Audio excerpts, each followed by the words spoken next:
En ese tiempo se empezó a preparar lo que fue un ataque que se hizo a la zona de Metapán, la cementera. Se empezó a trabajar también con el trabajo de aquí de penetrar para atacar Chachuapa, Huayúa, vea, todos lugares. Fue parte del trabajo que traía esta columna que había salido de allá de Morazán para acá. Entonces ahí nos mantuvimos alrededor de todo eso desde el 84 hasta el 89. En el 89 a mí se me dice, a principios del 89, de que porque la ofensiva del 89 tuvo una preparatoria de más de un año de preparación logística y psicológicamente a la gente, que venía una ofensiva fuerte y que había que estar listos para eso, física, psicológicamente, y la parte de lo que era fusilería, munición y todo eso. Entonces recibimos unos cargamentos de munición y de explosivos que aquí se estuvieron recibiendo en lo que es la zona cafetalera de Santa Ana. Yo fui parte de la recepción de un camión que impresionante. Eran alrededor de 300 fusiles, como quizás unos, no sé, 2.000, 3.000 tacos de TNT, que eran los que se ocupaban para hacer granadas de mano. Entonces yo estaba siempre en la zona de las tablas y me dicen, te vas a tener que trasladar con toda la gente que está ahí todavía, porque la mayoría de gente ya estaba aquí en la zona del volcán. Te vas a trasladar con esa gente para el volcán, me dijeron. Ok. Ustedes me mandan un mensaje porque ahí en la parte esta de la zona del Cerro La Gloria, las tablas, nosotros teníamos las estructuras, digamos, como más pesadas, ¿verdad?, de lo que era la estructura de la columna. Ya la mayoría de gente estaba dispersada para acá. Ahí en esa zona teníamos un hospitalito, ¿verdad?, un hospital que era el que atendía los heridos. Teníamos una estructura de propaganda, que nosotros también volanteábamos, hacíamos nuestra propia propaganda, y el taller de explosivos, donde se fabricaban todo el equipo de granadas de mano, las minas que se hacían, que se llamaban quitapié, para los que minaba el terreno cuando había un operativo fuerte. Entonces estaba una estructura, digamos, como la estructura un poquito más pesada. Para movilizarse había que hacer un montón de cosas, había que embutir todo. Teníamos los embutidos para la propaganda, para explosivos, para munición, para todo eso. Ustedes me dicen, bueno, denme en unos días, les digo, porque tenemos que ordenar todo esto. Y en ese momento yo había asumido ya la responsabilidad en ese lugar. En ese momento me había tocado estar asumiendo la coordinación de todo el personal que estaba en esa zona. Entonces, cuando me dicen, va, ya está todo listo, venite. Entonces les digo yo, mira, nosotros aquí no tenemos ningún guía, porque siempre habían guías que eran los que conocían las rutas para trasladarse de un lugar a otro, que tenían el reconocimiento. Entonces me dicen, no, mira, pero no tenemos ningún guía, así es que dale, a como podás. Entonces así es como ahí por el mes de julio, si no me equivoco, el 13 de julio, arrancamos con todo el personal que teníamos en esa zona para trasladarnos para acá, para el volcán de Santa Ana. En esa ruta, claro, había que pasar el río Lempa, cruzar el río Lempa. Entonces había que esperar la noche, porque en lo que es toda la franja del río Lempa, desde Las Pavas, Atiocoyo, Los Rivas, Laguneta, este otro lugar, los 12 Robles, los Apoyos, los 12 Robles, Las Marías, hasta llegar hasta Guarnesia, casi siempre mantenía un cordón de seguridad de los soldados, porque sabían que nosotros pasábamos para acá. Entonces había que esperar la noche para pasar por un claro, subir los cerros que están ya aquí para el lado de Camunes, Tacachico, la calle vieja San Salvador y la calle nueva para que ya quedar en lo que era la zona ya del volcán. Entonces en esa ruta, desde la tarde como a las 5:30 de la tarde empezó a llover. Entonces dijimos, tenemos que pasar el río rápido, porque si se nos llena el río ya no podemos pasar, va. Esperamos solo que medio oscureciera y pasamos el río. Pero claro, tenía ejército en Laguneta, tenías aquí, entonces tenías que pasar por un claro, no podías alumbrar, ¿no? Y como no conocíamos bien las veredas, tenías que tirarte prácticamente al campo traviesa, ¿va? Entonces, abriendo brecha. Subimos hasta el cerro aquí para el lado de los Rivas, entre los Rivas y Laguneta, y empezamos a bajar ya para este lado, al punto donde íbamos a dormir, donde íbamos a descansar en el día. Pero como estaba tan resbaladizo el terreno para subir y para llegar ahí, cuando vimos ya eran como las 3:30 de la mañana en ese trayecto. Entonces vengo y les digo yo, miren, ¿por qué no nos quedamos aquí? Esperamos que amanezca y ya en el día vamos a ir a ver el lugar donde nos vamos a ubicar para pasar el día. Bueno, ya teníamos unas basecitas por ahí, ¿va?, para mandar a hacer comida, pasar el día y arrancar la siguiente noche. Entonces, ok, quedémonos aquí. Era una milpa, estaba pequeña. Estaba pequeña la milpa, como 1 metro y un poquito más tal vez la milpa. Entonces nos quedamos ahí. Eran las 3 de la mañana, empapados de agua, habíamos recibido la tormenta casi toda la noche, entonces, claro, todo el mundo fundido. Entonces, claro, organizamos la posta. Vos le hablabas a fulano, vos a fulano. Entonces, mi sorpresa fue que cuando desperté en la mañana, ya sentí que me estaban pegando como los rayos del sol, va. Entonces ahí me levanté asustado y todo dormido. O sea que el que estaba de guardia la última hora, que era antes de amanecer a las 5 de la mañana, tenía que despertarnos a todos, se nos durmió. Entonces, como yo desperté asustado, vine y le dije, híjole, le fui a hablar, va, al compañero, le dije, hijo, la regaste, le digo. Aquí si nos hubieran hallado los soldados nos hubieran degollado a todos, ¿va? Pero bueno, lo hecho estaba. Ahorita hablarle a todo el mundo asustado, ¿va? ¿Qué pasó? ¿Qué pasó? Entonces dije yo, miren, espérenme aquí. Voy a ir yo y 2 más a ver el lugar donde vamos a pasar el día, que estábamos a menos de 1 kilómetro del propio lugar, ¿va? Pero como allí no nos veían porque estábamos en medio de la milpa, entonces les dije yo, vamos a ver. Mi idea inicial fue ir de civil, vestirnos de civil y ir solo con pistola al propio lugar a explorarlo. Pero como nos amaneció, asustado, les dije, no, venite vos. Y me fui yo y otro más, combatiente y un miliciano que era el guía que traíamos en ese pedazo de ahí, hasta la calle Tacachico. Él solo andaba una pistola 45 que era de mi equipo y yo se la había dado a él. Por cualquier cosa tenés cómo defenderte. Entonces entramos al lugar donde íbamos a pasar el día.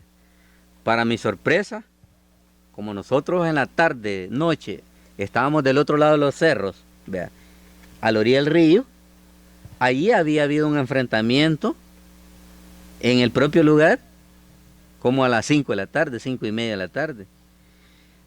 Los soldados se quedaron a dormir ahí porque desalojaron a un grupo de compañeros de la FPL que estaban ahí. Entonces yo llegué en la mañanita y para mi suerte no chocamos con el, con el posta de ellos, con el guardia, porque él andaba en ese momento hablándole a todos para que se levantaran de dormir, ¿va? Entonces yo entré en un pedazo de frijolar, no se me olvida, el frijol estaba así chiquito, el que siembran creo que en mayo. Yo entré y no sentí que estaban ahí los soldados. Entonces cuando entré a ese pedazo, alrededor habían unas machorritas eran unos charrales de chupamiel y unos árboles. Ahí estaban los soldados. Y yo entré, cuando yo vi al soldado, yo ya estaba aquí a 5 metros de él. Entonces, y me dijo, ¿quiénes son ustedes? Entonces, cuando yo agarré el fusil, le dije, ¿y ustedes quiénes son? Pero como yo ya andaba un fusil AK-47. Entonces, el tipo identificó que el fusil no era de los fusiles de los soldados. Entonces, el que se habló conmigo, como que se puso muy nervioso. Entonces, él no fue el que me disparó, sino que alguien que estaba a la par de él me vio bien el fusil, ¿verdad? Entonces, en la hablada así, ¿quiénes son ustedes? Y yo medio queriendo retroceder, ¿va? Fue el primer rafagazo.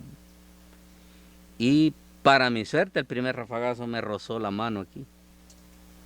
Cuando yo caí al suelo y quise reaccionar, ya la mano mía estaba inservible. O sea, cuando me la vi, se me movía toda la mano como que era un pedazo de cualquier otra cosa, de trapo.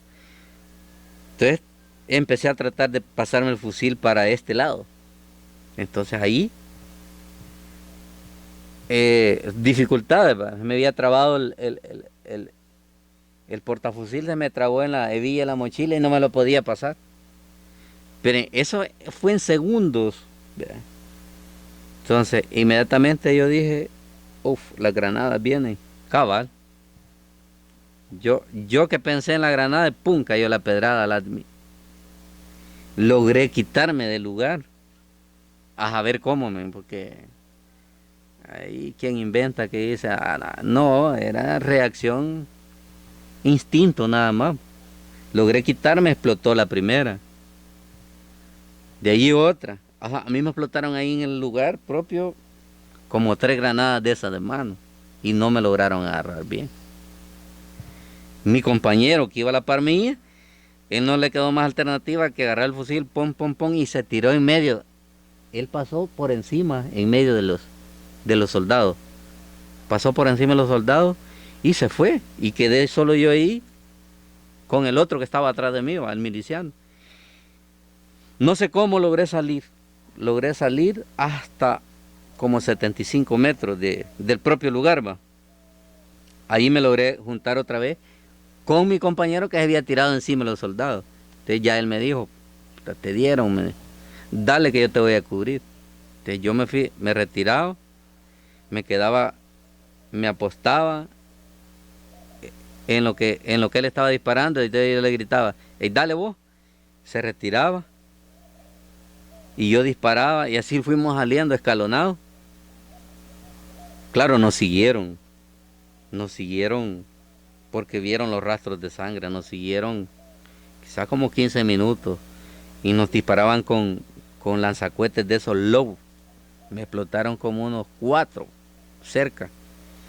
Y yo al muchacho que iba, que era un miliciano, le decía, levántate ahorita, y le ayudaba a levantarse. Porque él se cortó, pues, o sea, él no disparó ni un tiro, él nunca había ido a un infierno como ese. Entonces él se cortó y donde se tiraba, que yo le decía, tírate, donde yo veía que ¡pac! Salía el disparo de ese lobo, del lanzacohete. Yo le decía, tírate al suelo, y se tiraba, pero para levantarse yo lo tenía que levantar. En una de esas, el último que nos cayó cerca, le dije, levantate, y ya no se levantó. O sea, él ahí quedó. Y yo logré salir con el otro compañero hasta que nos juntamos con los demás. Entonces ya los demás ya estaban todos en una línea de fuego y me dijeron, dale para arriba, nosotros aquí vamos a retener. Empezamos a subir, de vuelta para el cerro, hasta que logramos llegar al cerro. El problema era que estaba la columna con la que yo topé, una compañía, tenían otra compañía en otro cerro aquí y otra compañía en otro cerro allá. Entonces, al choque, estos de aquí empezaron a subir, a tratar de cerrar, ¿verdad? Arriba. Pero logramos salir nosotros adelante. Ya cuando subimos a la cúspide del cerro, les digo, vaya, aquí, denle ustedes y yo me voy solo con uno más. Déjenme uno nada más. Tomen mi equipo, mi fusil y todo. Y solo me quedé con una pistola. Y les dije, yo me voy a ir yo solo, que sigan mi rastro de sangre y ustedes salgan con la gente por otro lado. Pero ya no nos siguieron. Aparentemente ya no nos siguieron. Llegaron a la punta del cerro. Nosotros oímos cuando ya llegaron. Nosotros solo habíamos bajado como unos 100, 200 metros que ya empezaron a disparar para abajo. O sea, nosotros fuimos preparados para una lucha revolucionaria, como se decía, hasta el top y punto. La idea era ganar la lucha a través de la vía armada. O sea, implantar un gobierno como pasó en Cuba, como pasó en Nicaragua, ¿ve? Y algo otras partes, pues. Lo que pasa es que las condiciones políticas que se dieron a finales de los años 90 crearon una situación que era bien difícil. Primero, la gente ya estaba cansada de la guerra. No solo los combatientes y los soldados. Claro, el ejército se renovaba, ¿no? El ejército se renovaba constantemente con la cuestión del reclutamiento forzoso, ¿va? Y les daban una mínima preparación a los soldados y los mandaban, que la mayoría los mandaban de carne de cañón, porque los combatientes ya venían combatientes de años de experiencia, ¿vea? Y algunos ya tenían mucha experiencia en el combate, pero aún así había ya un nivel de cansancio bastante fuerte en los combatientes. Bueno, yo tuve casos de que tuvimos que sacar a compañeros porque habían caído en crisis de nervios que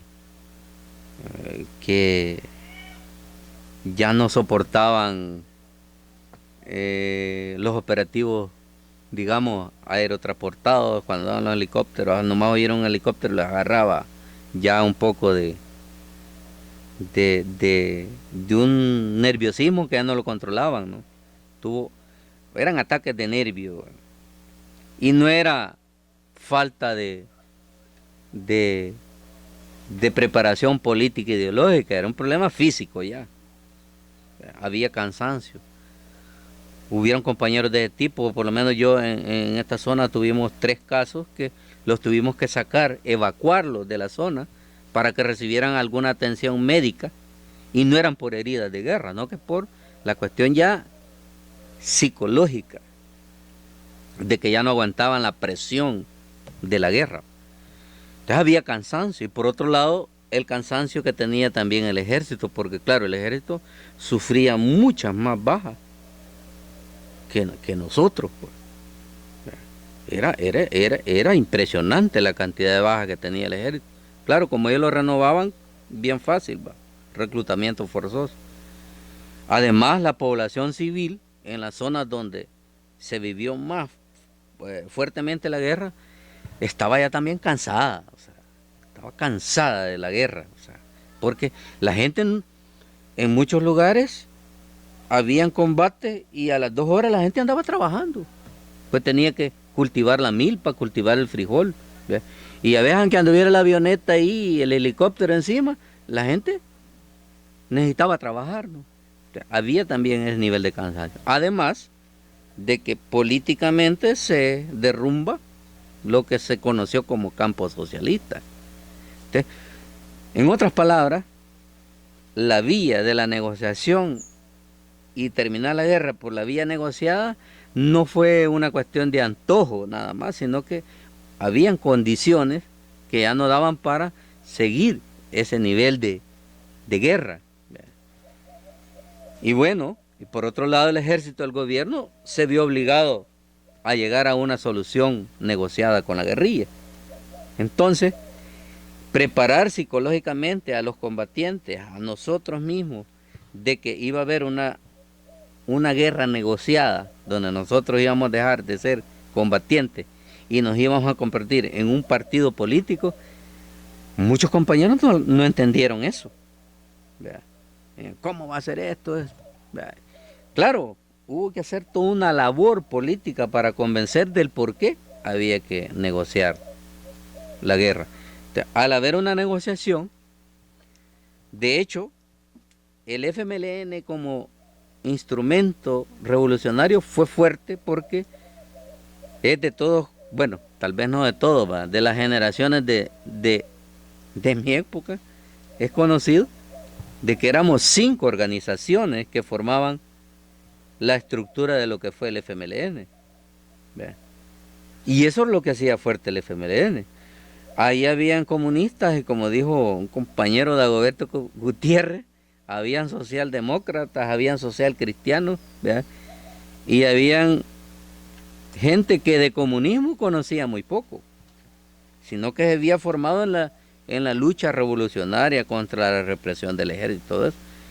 Pero eso es lo que hacía fuerte. Había era una confluencia de pensamientos políticos que se llegaba internamente a una negociación interna dentro del FMLN. ¿Ve? Mira, esto lo pensamos así, el otro pensaba hasta llegar a un acuerdo, ¿no? Y era lo que se ejecutaba en un determinado momento. Pero eso es lo que le daba fuerza al FMLN. Desmontado la estructura esa y convertirse en una sola organización política fue el error más grande. Primero porque empezó a darse lo que podríamos llamar una lucha interna por el control del aparato político. Y aunque algunos no luchaban por tener el control, pero la otra parte pensaba que sí, ¿va? Entonces, esa situación que se vino dando ya en la estructura política da a una situación de que los que se quedan controlando la estructura del partido es un grupo muy reducido de los que realmente habían hecho la lucha revolucionaria del enfrentamiento directo con el gobierno y el ejército. Entonces, ahí se viven, digamos, momentos, o sea, claro, la población civil tenía esperanzas de que el partido político FMLN en un momento de llegar al poder iba a cambiar la situación política del país, situación política, económica y social. Pero lo que mucha gente no entendió es de que el partido entró a una dinámica de ser parte de una política de gobierno que era, sus bases están sentadas en el neoliberalismo. Entonces, el FMLN se inserta en esa parte del neoliberalismo y ya sabemos que es neoliberalismo, ¿no? En la parte económica es sálvese quien pueda. ¿Vea? Y así como hace más ricos a los grupos de poder económico, hace más pobres a otra cantidad de población. Entonces, este grupo que se quedó controlando el FMLN cada vez fue más reducido, porque ya sabemos, primer grupo que se va es los ex dirigentes del RP. Digo ex dirigentes del RP porque al desmontar la estructura dejan de ser dirigentes del RP y se incorporan a la estructura de FMLN, el primer grupo. Luego otro grupo cuando pasa lo de, después de que ¿cómo se llama? Facundo Guardado fue coordinador del FMLN. ¿Va? Pierden las elecciones y se desprende otro grupo del FMLN que son los que formaron un movimiento que llamamos Movimiento Renovador. ¿Va?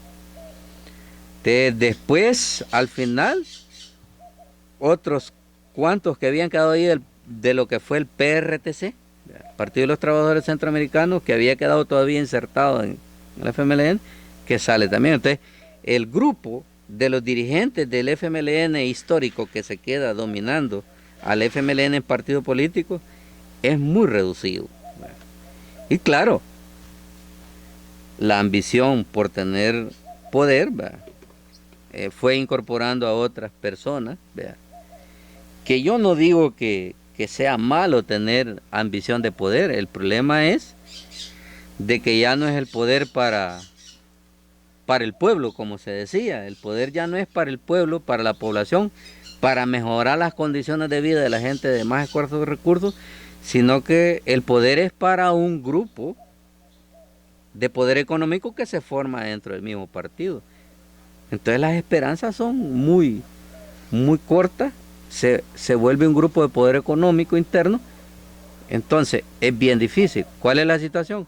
Pero como se dice, el primer gobierno del FMLN con Mauricio Funes, la esperanza de la gente era que iban a haber muchos cambios profundos en el país.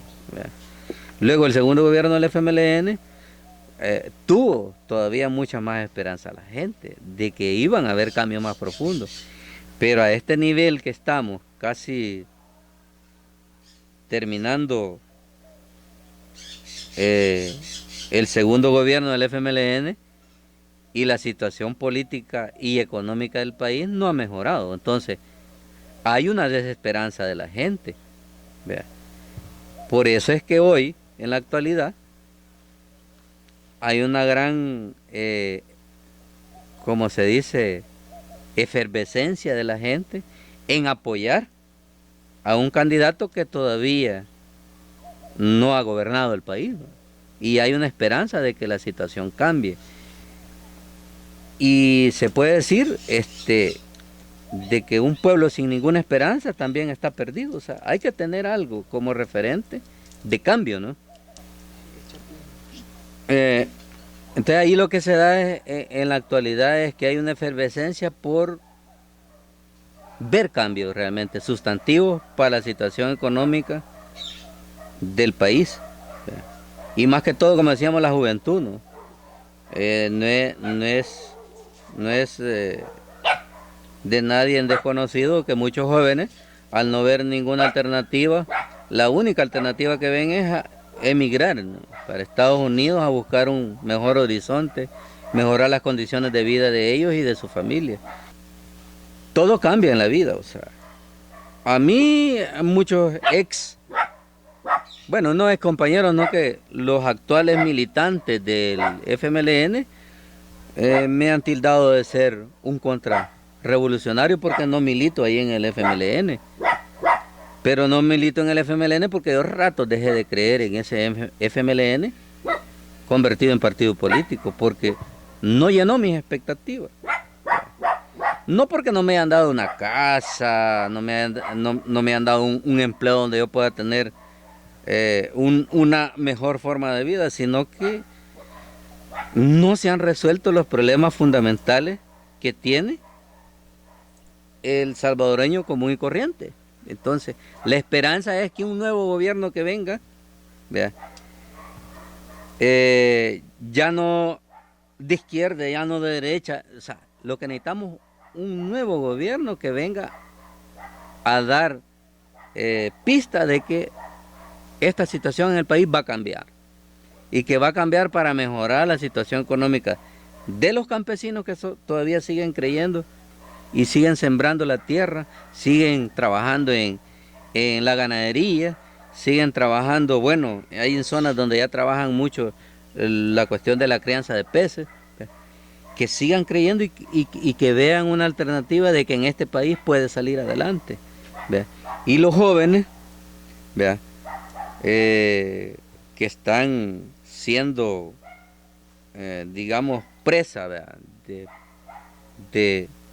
de las pandillas por no tener una alternativa de solución de un empleo, de un proyecto económico en el país, se ven presa de eso, pero dicen de que no hay mal que dure 100 años ni cuerpo que lo resista. Entonces yo tengo la esperanza de que un nuevo gobierno que venga va a hacer realmente una política de cambio que venga a darle una nueva esperanza a la gente, para que la gente siga creyendo en el país y y viendo de que quedándose aquí en el país, luchando todos, podemos salir adelante.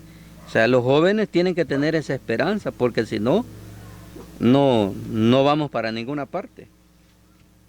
Entonces mi llamado para ellos sería eso, de que esperemos a ver qué pasa de aquí en un año.